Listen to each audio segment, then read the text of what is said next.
Olá, meus queridos!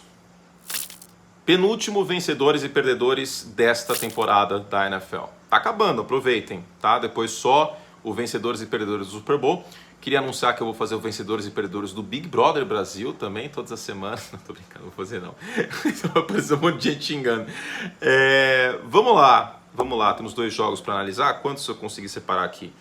1, 2, 3, 4, 5, 6, 7, 8 vencedores. 1, 2, 3, 4, 5, 6, 7, 8 perdedores. E temos um nome, assim como o Trevor Lawrence, que se repete nos vencedores e nos perdedores desta semana. Com qual vocês querem começar? Mas antes, aproveite, inscreva-se no canal, venham juntos, vai ter muito vídeo histórico nessa intertemporada, vai ter muita coisa bacana que a gente te espera aí, tá? Então o conteúdo não vai parar depois do Super Bowl, porque a NFL tem essa estrutura muito bacana, né? De ter a Free Agency, primeiro a Franchise Tag, depois a Free Agency, depois o Draft, a análise do draft. Então até abril, até final de abril, a gente não para, a gente continua normalmente aqui no canal com muito conteúdo para vocês. Essa foi uma última intertemporada bastante movimentada, vamos ver o que vai acontecer neste ano. Tem várias novelas, né? A novela das 6, Lamar Jackson, a novela das 7, Derek Carr, a novela das 9, Aaron Rodgers e a minissérie especial Tom Brady. Então essa intertemporada, se bem que a novela das 9 eu não vou cobrir, como vocês já sabem, eu não falo de Aaron Rodgers até que algo de fato aconteça. Mas vamos antes falar então das finais de conferência da NFL. Antes de mais nada, muito obrigado a quem assistiu a final da NFC. Imagino que quem tem assistido a final da NFC também estava na audiência, na expectativa da final da AFC e acabou assistindo até o final. Uma pena que o jogo não foi disputado. Como vocês sabem, eu não torço nem para São Francisco, nem para Filadélfia. Eu torço pelo meu emprego, eu torço pelo meu trabalho, eu torço para os jogos competitivos. E uma pena que o jogo não foi mais competitivo. Aí a final da NFC, a final da AFC sim, bastante competitivo. Vamos começar com os vencedores então. Patrick Mahomes tem que puxar a fila, né? Porque, assim, o Patrick Mahomes faz coisas que eu, sinceramente, nunca vi na história da NFL. E, para além de um estudioso da parte analítica, da parte tática, eu gosto muito, muito da história da NFL. Vira e mexe, eu tô lendo algum livro sobre, eu tô vendo algum documentário, tô vendo jogo antigo, tem um monte no YouTube. E eu nunca vi um cara como o Patrick Mahomes. Um cara que tem realmente o pacote completo. Ele é completo como quarterback. E hoje no Liga a gente teve a pauta se o Pat Mahomes já é um quarterback top 10 na história da Liga. Eu acho que falta o fator longevidade, né? Porque são 5 anos. Mas com o que ele demonstrou nessas 5 temporadas, são 5 finais seguidas de conferência, 2 MVPs, eu estou contando com o MVP dessa temporada, que ele deve ser eleito MVP, e uma ida a 3 Super Bowls. Por exemplo, o Brett Favre teve 3 MVPs seguidos, foi a 2 Super Bowls, perdeu um, ganhou outro. O Pat Mahomes pode ter 2 Super Bowls, com a mesma idade do Brett Favre basicamente, e 2 MVPs. E assim, vamos ver o que vai acontecer, claro, mas ele tem tudo para entrar sim no top 10 e tem tudo para entrar no top 5 da história da NFL se continuar produzindo dessa forma que vem produzindo. Não foi um jogo estatisticamente maravilhoso em touchdowns, mas ele passou das 300 jardas, teve um touchdown maravilhoso no segundo tempo, se movimentando no pocket e se movimentando com o tornozelo todo arrebentado. Treinou integralmente nessa semana, depois sofreu a lesão no domingo, que foi por si completamente espetacular. E vale lembrar o contexto que o Pat Mahomes estava sem boa parte dos recebedores. O Kadarius Toney machucou, o Watson machucou, um monte de gente machucada. Estava contando basicamente com o Travis Kelce, que não estava 100%, e com o Marcus Valdes-Scantling, de fato, né? Nessa partida. Então, vamos tirar o chapéu para o Pat Mahomes, que de novo foi um monstro nesta partida, nessa final de conferência, e vai ao 3º Super Bowl. O Nick Sirianni é outro vencedor. Eu até pensei em colocar o Jalen Hurts, mas não foi um grande jogo do Jalen Hurts, né? Vamos falar a verdade. O ataque terrestre de Filadélfia, sim, foi muito bem, especialmente no segundo quarto em diante. Mas o Nick Sirianni é um vencedor porque consegue colocar esse Philadelphia Eagles no mesmo patamar que esteve com o Doug Peterson. E quando as coisas desmoronaram e os Eagles optaram por seguir em frente em relação ao Doug Peterson e o Carson Wentz, a perspectiva não era de que o time estaria no Super Bowl com o melhor elenco da NFL, com a melhor campanha da NFL em 2022. E passa muito isso pelo trabalho do Nick Sirianni. A gente viu alguns ajustes muito importantes no segundo quarto, né? O time correndo para longe do Nick Bosa, correndo para o lado fraco da linha. O lado fraco é o weak side, né? Onde não está o tight end. Envolvendo mais o Kenneth Gainwell no jogo, por exemplo. A defesa, sim, é o Gannon que chama, não é o Sirianni, mas de qualquer forma é uma defesa muito bem treinada, um time muito unido. Ele mesmo chegou a mencionar na coletiva, recebendo o troféu, que esse é um time que joga junto. Então eu acho que isso passa muito pelo Nick Sirianni, muito mesmo. E foi, claro, responsável na lapidação do Hurts, que melhorou muito como quarterback nessa temporada e que brigou por MVP. Talvez seja o segundo colocado na briga por MVP. Então o Nick Sirianni tem que figurar aqui nos vencedores, independente de não ser eventualmente eleito técnico do ano.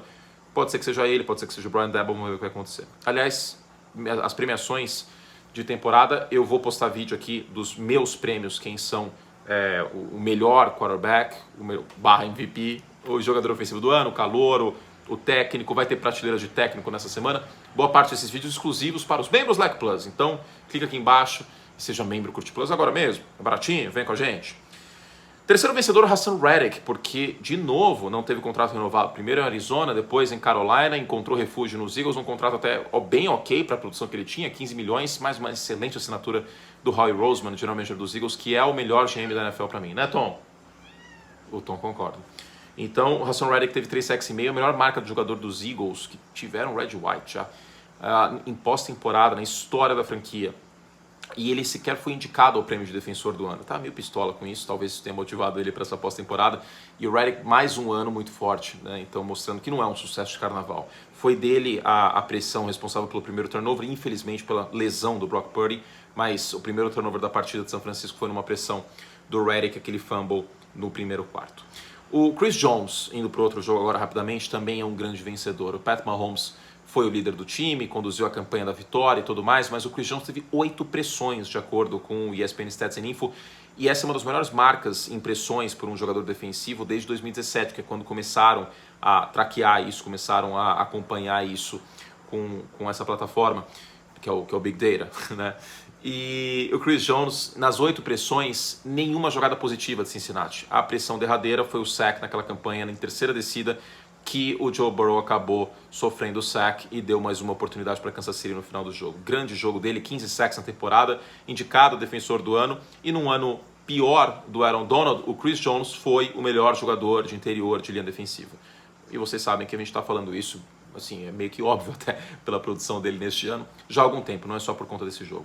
Rapidamente, o Kenneth Gainwell também é um grande vencedor, porque as corridas dele e a aceleração dele em campo aberto, especialmente, que destravaram o ataque do Philadelphia Eagles no segundo quarto. Contra a melhor defesa da liga, contra a melhor defesa terrestre da liga, foi o Gainwell que começou a destravar, ele foi um gatekeeper aqui, ele abriu os portões para o ataque de Filadélfia, vai muito no mérito dele, os ajustes do Sirianni, do Steichen também, coordenador ofensivo, mas o Gainwell teve um papel fundamental nessa partida. O jogo terrestre de Filadélfia foi quem ganhou o jogo, efetivamente, para os Eagles, e não um jogo aéreo tanto, embora tenha tido aquela recepção do Devonta Smith, que daqui a pouco eu falo sobre. Marquez Valdes-Scantling também é um vencedor. Vocês devem se recordar que quando o Tyreek Hill foi trocado e aí chegou o Valdes-Scantling, eu tinha mencionado que ele era um jogador muito importante de Green Bay e até um cara subestimado, porque ele era muito responsável por esticar o campo verticalmente e que o Aaron Rodgers obviamente ia sentir falta do Davante Adams, mas também ia sentir falta do Valdes-Scantling. O Christian Watson começou a aparecer assim no final da temporada, mas até o meio da temporada o Rodgers sentiu bastante falta do Valdes-Scantling nesse aspecto. Não é um grande recebedor, um wide receiver fantástico, mas é um bom jogador. Ele foi muito importante em meio a essas lesões no corpo de recebedores dos Chiefs nessa final da AFC. O Steve Spagnuolo também tem que sair como vencedor, né? Assim, o torcedor dos Chiefs criticou bastante o Spagnuolo ao longo da temporada e a gente lembrava muitas vezes que, olha, calma, essa defesa costuma subir de produção nos playoffs, ainda tem o Chris Jones, ainda tem os calouros que vão ganhando casca, e a secundária foi muito bem nesse jogo, na medida do possível, acho que forçando turnovers em específico, a secundária fez um bom trabalho, e tinha muito calouro nessa defesa. Então era de se esperar que na pós-temporada a coisa melhorasse, e melhorou. Eu acho que o Spagnuolo sai desses playoffs da Conferência Americana, desses 2 jogos, Jacksonville e Cincinnati, bastante fortalecido como coordenador defensivo dos Chiefs. E vamos ser sinceros, se derrubasse o Spagnuolo, ia colocar quem? Não é tão fácil encontrar um coordenador defensivo na NFL.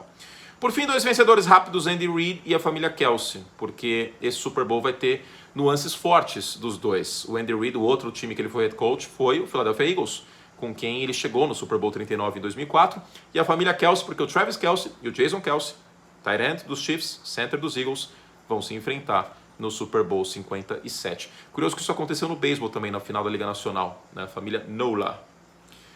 Perdedores? Vamos lá. Eu não gosto de falar de erro de arbitragem porque eu acho que isso meio que borra tudo, assim, deixa uma névoa sobre vários aspectos táticos que são importantes e às vezes são deixados de lado para falar de erro de arbitragem.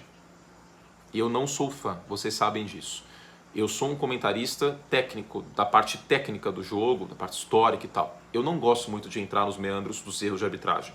Porque aí, às vezes, eu acho que coloca-se tudo na conta dos erros de arbitragem como se só importasse isso. Como se só esse fator importasse. Como se o jogo tivesse 0-0 e um erro de arbitragem definiu a partida por um safety 2-0 para o oponente.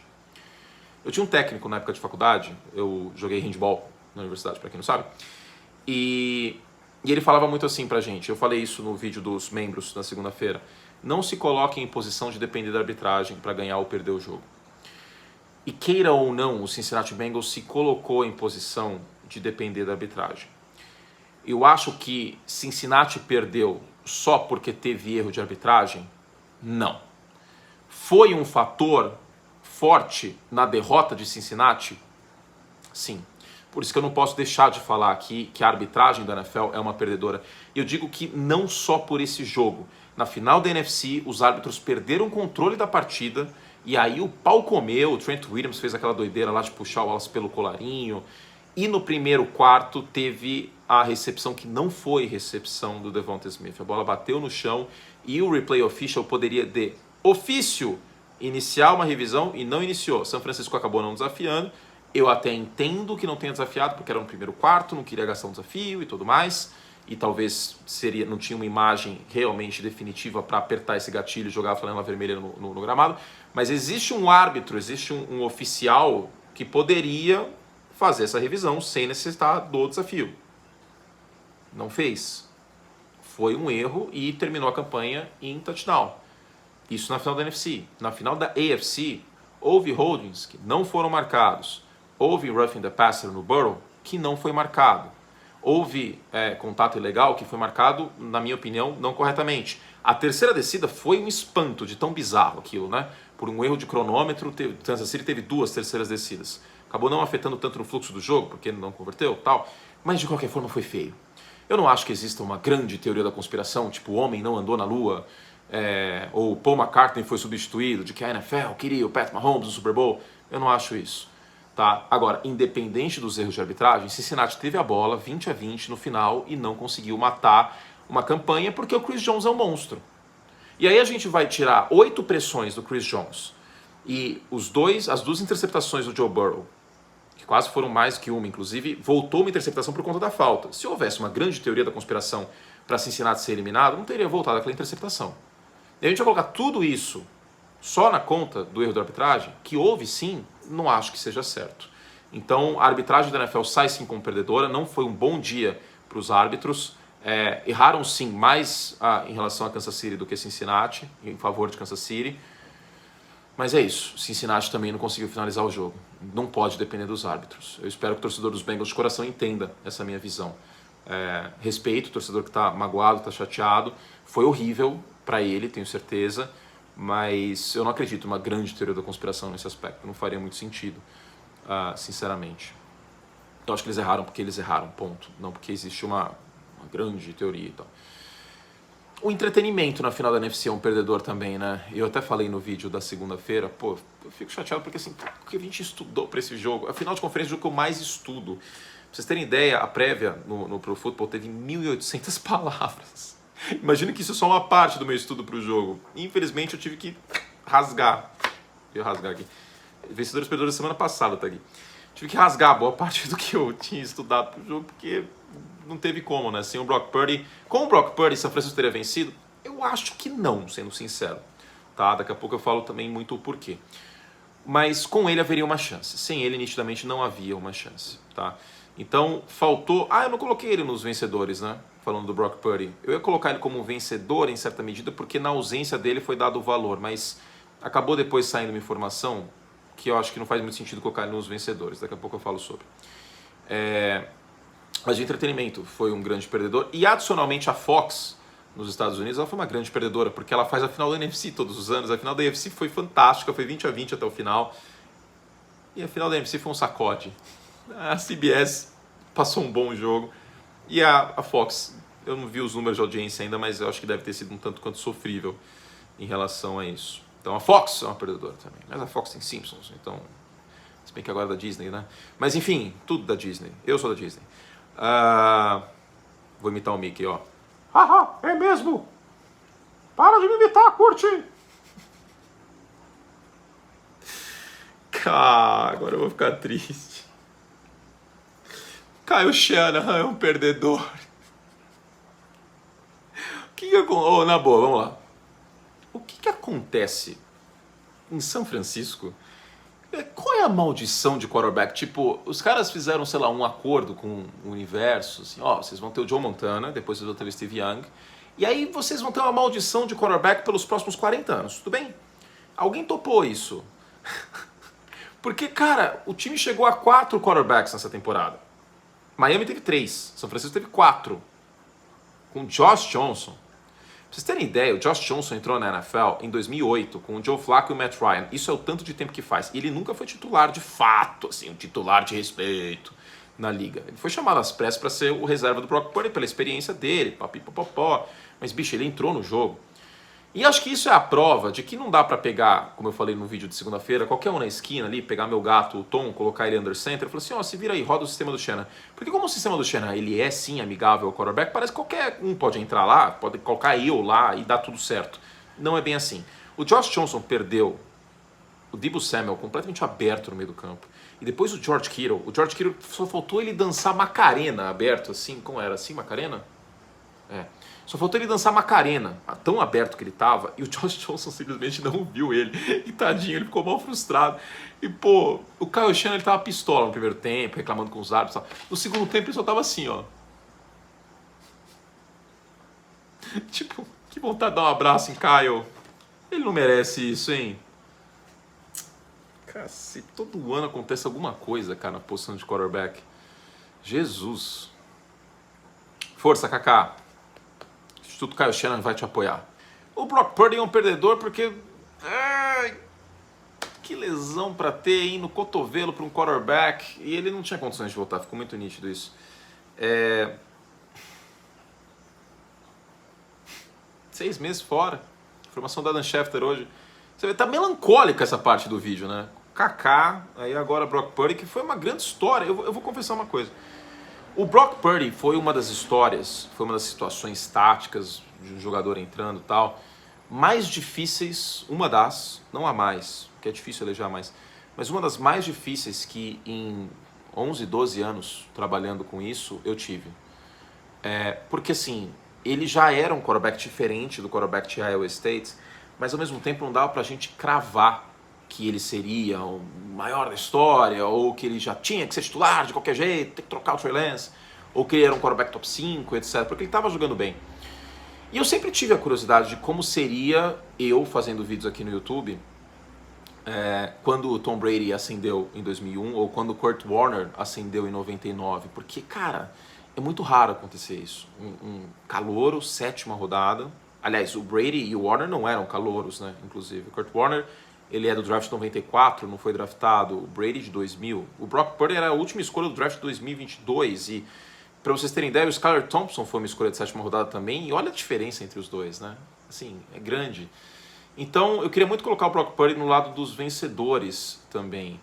Mas não tem como. O cara, dos vencedores, porque na ausência dele, provou-se que é um cara muito importante para o time. E... é muito triste isso, porque foi uma história muito bonita ver um cara ascendendo do nada, assim, jogando melhor que o Garoppolo, rodando o sistema melhor que o Garoppolo, já falei muitas vezes isso. Só que agora vai ficar 6 meses fora, deve voltar a tempo do training camp, mas é uma situação ruim aí para o próprio Brock Purdy. Como ele volta? Ninguém sabe. Quem vai ser o titular de São Francisco? Como ele vai voltar de lesão? Ele vai voltar bem? O que a comissão técnica vai fazer? Acho que agora mais do que nunca uma troca do Trey Lance ficou quase impossível, né? Em meio a essa lesão do Purdy. O Joseph Ossai também, né? Aquela falta foi uma coisa completamente absurda, cara. O Mahomes, ele tava uns 3 metros fora do campo já, e aí o Ossai empurra o Mahomes e dá campo mais curto para Kansas City chutar o field goal com o Butker, que em certa medida foi um vencedor também. Enfim, é uma pena, um jogador jovem que cometeu um erro, eu fiquei com muita dó dele, né? Porque ele tava arrasado depois do jogo, mas, gente, um jogador profissional, ele tem que ter a consciência de que ele não pode fazer aquilo, né? Então... se vocês me perguntarem, o que foi mais definitivo para Cincinnati perder? Erro de arbitragem ou o que o Ossai fez? O que o Ossai fez. O jogo estava caminhando para a prorrogação. Então, terrível o que ele fez. Ele sai, sim, como um grande perdedor. E estava jogando bem na partida. O Tom é um perdedor, né, Tom? Ele tá aqui olhando pra pia e tal, porque ele não gabaritou essas finais de conferência. Eu tava na expectativa que ele fosse gabaritar, ele não gabaritou. Esse gato não tem superpoderes como eu achei que ele fosse ter. Ele acertou Filadélfia e errou Cincinnati. Ele passou em Cincinnati, passou Kansas City. Vamos ver pro Super Bowl. O que ele vai fazer nas Tom Picks? Tom tá tímido, achei que ele fosse aparecer hoje no vídeo. E por fim o Trent Williams. Eu escolhi ele, mas poderia ser a linha ofensiva inteira. Eu escolhi ele também porque teve aquela jogada bizarra. Quer dizer, jogada não foi uma jogada, né? Ele jogou Wallace no chão, enfim. Mas a linha ofensiva de São Francisco tem uma estatística avançada que chama Pass Blocking Rates, que é o jogador e a linha como um todo sustentar os bloqueios de passe por 2,5 segundos. São Francisco teve abaixo de 30% nesse jogo. Os quarterbacks de São Francisco foram pressionados metade dos recursos de passe. Ou os quarterbacks como um todo. Purdy, Johnson e McCaffrey. Então,